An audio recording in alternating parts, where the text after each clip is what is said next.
Kenalkan nama saya Pandu Semana absen 10. Kenalkan nama saya Rino Saputra, absen ke-1. Perkenalkan nama saya Gitu Pamiludin dari absen 14. Teknologi komunikasi. Perkembangan teknologi informasi tidak bisa lepas dari kebijakan komunikasi yang dikembangkan oleh pemerintah Orde Baru.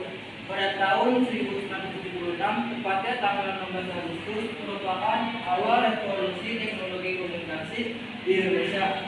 Ketika pemerintah Orde Baru mengembangkan sistem teknologi komunikasi.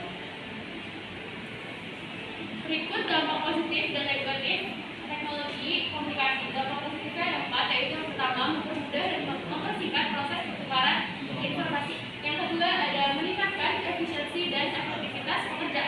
Yang ketiga ada memudahkannya pembelajaran online secara sebelumnya. Dan yang terakhir ada dapat berkomunikasi dengan orang lain walaupun tidak dalam lokasi yang sama atau jarak jauh. Dampak negatifnya ada 3, yaitu yang pertama membuat candu terhadap gadget. Yang kedua berkurangnya sosialisasi antar manusia karena terlalu fokus terhadap teknologi. Dan yang terakhir ada meningkatnya jumlah pengangguran karena banyaknya perusahaan yang menggunakan teknologi dibandingkan tenaga manusia. Teknologi transportasi. Teknologi transportasi mempermudah mobilitas manusia dalam melaksanakan berbagai kegiatan. Teknologi transportasi hingga masa kini terus mengalami perkembangan dalam segi aktivitas dan efisiensi sesuai dengan kebutuhan manusia. Perkembangan teknologi transportasi di Indonesia sangat dipengaruhi oleh kondisi geografis Indonesia dan pengaruh budaya luar seperti budaya Indochina, India, dan Eropa.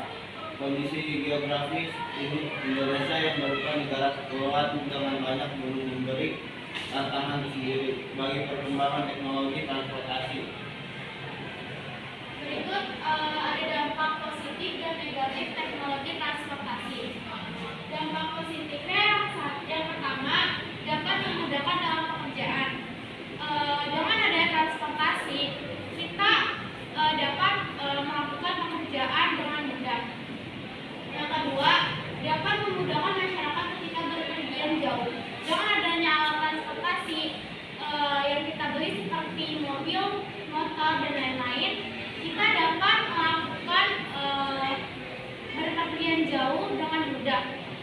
Selain itu juga dapat mempersingkat waktu jarak tempuh. Yang ketiga, perkembangan dalam aktivitas ekonomi. Dampak negatif yang pertama menimbulkan kemacetan jalan, yang kedua menciptakan simbol status sosial, yang ketiga penggunaan energi tidak efisien, yang keempat biaya ekstra untuk penanganan masalah lingkungan, yang kelima penurunan kualitas lingkungan. Revolusi hijau. Revolusi hijau adalah sebutan tindakan resmi yang dipakai untuk menggambarkan perubahan fundamental dalam penggunaan teknologi budaya pertanian yang dimulai pada tahun 1950-an hingga 1980-an di banyak negara berkembang, terutama di Asia. Hasil yang nyata adalah tercapai swasembada sejumlah bahan pangan di beberapa negara yang sebelumnya selalu kekurangan persediaan pangan pokok seperti India, Bangladesh, Tiongkok, Vietnam, Thailand, serta Indonesia, untuk menyebut beberapa negara.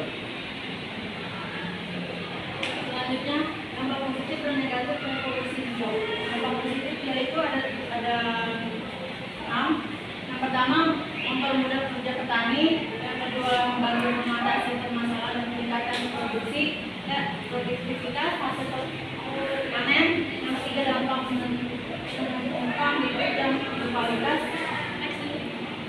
Yang keempat, dengan kemajuan teknologi dalam peralatan pertanian akan mempermudah pekerjaan seperti mesin yang dapat membantu petani dalam membajak sawah, sistem imigrasi dan sebagainya. Yang kelima, melalui adanya e-tech, lahirnya aplikasi-aplikasi yang dapat membantu para petani dalam memasalahkan produksi hasil tani dan mempromosikannya. Yang keenam, dengan adanya e-tech, produk dan proses dalam pertanian akan semakin semakin mengalami peningkatan kualitas karena adanya riset-riset hingga pendidikan dalam teknologi pertanian yang menghasilkan seperti pupuk, pestisida hingga benih berkualitas. Dampak negatifnya, 1. Akan berkurangnya jumlah tenaga petani yang bekerja. 2. Akan membuat petani mengalami ketergantungan. 3. Bahan petani dijual untuk bangunan pabrik. Yang keempat, bertambahnya biaya produksi yang dikeluarkan petani. Yang kelima, pergeseran budaya gotong royong.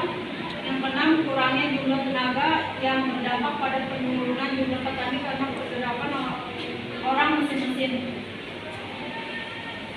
Sekian dari hasil diskusi kami. Kurang lebihnya kami mohon maaf. Wassalamualaikum warahmatullahi wabarakatuh.